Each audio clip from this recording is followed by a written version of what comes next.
างแขวงบ่อแก้วเมืองต้นเพิงจะได้มีการจัดพิธีประกาศเอา3บ้านเป็นครอบครัวและบ้านป้องกันความสงบดีเมืองต้นเพิงแขวงบ่อแก้วได้มีการจัดพิธีประกาศหับห้องเอา3บ้านมีบ้านก่อสร้างบ้านป่าสากบ้านยางไตเป็นครอบครัวและบ้านป้องกันความสงบดีที่เดินโฮงเคียนบ้านป่าสากโดยการเป็นประธานของพันโทคำสุขลาอิ่มแก้วหัวหน้าการเมืองกองบัญชาการทหารเมืองต้นเพิง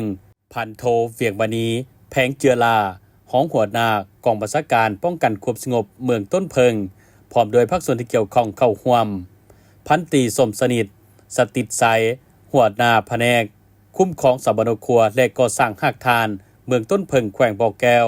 ได้ผ่านบทสรุปตีราคาการประเมินการสร้างครอบครัว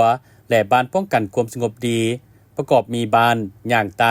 บ้านก่อสร้างและบ้านป่าสากซึ่งทั้ง3บ้านแม่นขึ้นกับป้องกันความสงบกลุ่มบ้านก่อสร้างเมืองต้นเพิงมีเนื้อที่ทั้งหมด35เฮกตาร์ซึ่งประกอบมี500หลังคาเรือน35หน่วย680ครอบครัวพลเมืองทั้งหมด 3,032 คนเป็นหญิง 1,592 คนการดำรงชีวิตของประชาชนส่วนหลายแม่นดำเนินการปลูกฝังเลี้ยงสัตว์เป็นอาชีพต้นต่อกองบัญชาการป้องกันความสงบเมืองได้สมทบกับคณะพักหากทานองค์การปกครองบ้านจัดตั้งเผยแพร่บรรดาเนื้อในมาตรฐานการสร้างครอบครัวและบ้านตัวแบบป้องกันความสงบดี